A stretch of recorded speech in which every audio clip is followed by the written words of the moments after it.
Area of trapezoids. So trapezoids is the only shape that deals with the two bases.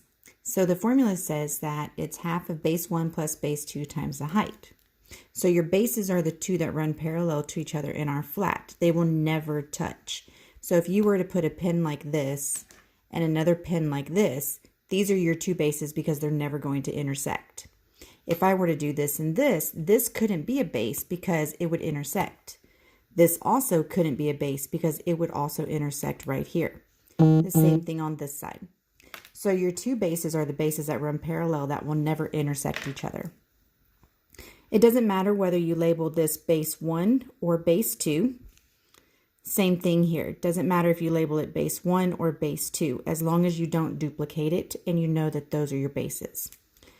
The one that measures from the bottom of the shape all the way to the top of your shape and has this little square right here, that 90-degree angle, means that that is where it is making your height. When you go to the doctor and you measure your height from the bottom of your feet to the top of your head, you never lean over and measure your height this way. So if there's ever a dimension here or a value here, you're just going to mark those out. They're useless and they're there to trick you. So we're going to plug in our information that we know.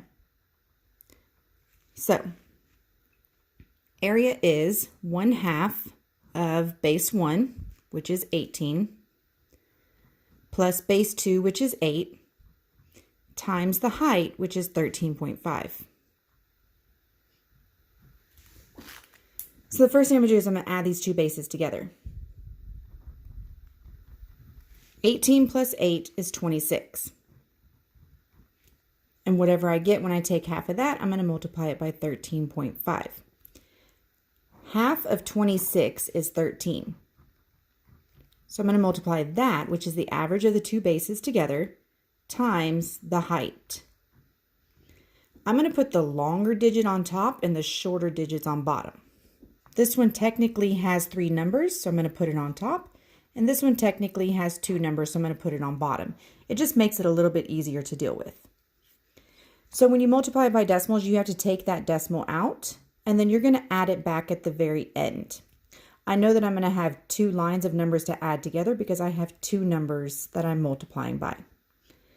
3 times 5 is 15. Put a 5, carry a 1.